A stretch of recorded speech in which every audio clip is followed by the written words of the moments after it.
down like leaves on a pond. Despite their best efforts, the rear paddlers were having a difficult time bringing their little skin boats close to the otters so that the harpoon men could strike with their long bone spears.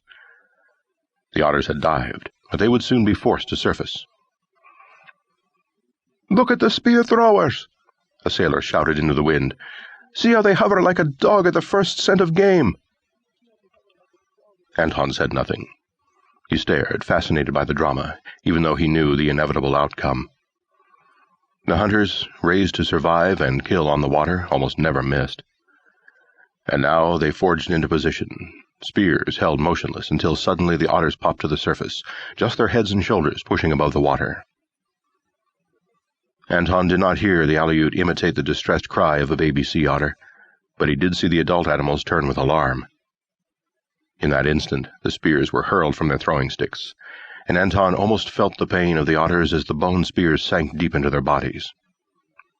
2 of the otters died instantly, but the other 3 dove again, pulling the thin harpoon cord behind them so that a skin-air bladder traced their futile efforts to escape as they swam in dying confusion. The Aleut paddlers followed the skin bags across the stormy ocean as the hunters pulled their kills back to the bidarkas, where the otters would be skinned in minutes and their stripped corpses thrown back into the sea. "Sir," a sailor asked Anton, "will the captain pull for Sitka?" "He'd better," Anton said, "and they'd better get those hunters off the water in a hurry." "Going to be a bad one before nightfall," the sailor yelled as the vessel wallowed in the heavy sea. They were being pushed farther from the Aleuts, who were still reeling in their kills. The storm intensified with demented fury until the Aleuts were in deadly peril. 3 of the bidarka paddlers were attempting to chase the ship, but 2 were still reeling in their catches despite being driven farther out to sea. "He has to move in closer to them," Anton shouted. Forgetting himself, he stumbled across the sea-washed deck to the captain and shouted, "You're too far from them!" In answer, Tarakanov cursed his name and ordered him to lower the 2 lifeboats. Anton shook his head. They were still too far away for that. In these heavy seas, the lifeboats would be smashed against the hull and crack like broken eggs before they could be used to bring the Aleuts back on board. "Damn you! More sail!" Anton shouted. "We have to have more sail!" Tarakanov's gloved fist lashed out and struck Anton across the face. "Rostov, go below," he commanded. "No! We must move closer."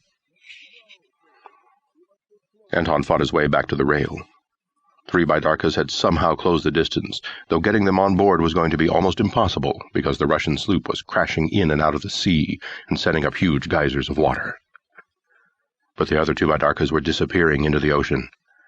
They had still not reeled in their kills that were acting like sea anchors. Anton saw one of those bidarkas suddenly flip, and though he had seen that happen many times before, this was different. The power of the sea tore the Aleuts' parkas from the rings of their craft, and water flooded into the little vessel, which disappeared like a knife dropped in water. "They're gone!" he shouted in despair. And before he could turn toward the captain, the second bidarka was also breached by an immense wave and disappeared. Even in the face of the raging storm, everyone was stunned for an instant. The Aleuts who were still afloat had stopped skinning their kills and were now paddling for their lives. "Lower the lifeboats!" Anton shouted, struggling forward across the watery deck and directing the sailors, who moved with skill and grim determination. 4 Aleut hunters gone in minutes, more than had been lost during the entire winter. There would be hell to pay in Sitka, and if the remaining 6 were also drowned, every man on this ship would be held accountable.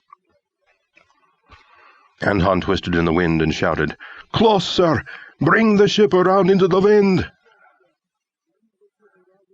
But in answer, Tarakanov raised his gloved fist and shook it, as one of the sails was ripped free and began to snap in the wind, and the schooner seemed to stagger and tremble with each crashing wave. There were 2 lifeboats, one on the port and one on the starboard side. They were solid and seaworthy, and normally the light-skinned bidarkas would be loaded into these lifeboats and then hauled up on deck. But now, Anton knew, the bidarkas were lost. All that mattered was to get the 6 Aleuts topside so that the captain could make toward the nearest harbor. "Slow the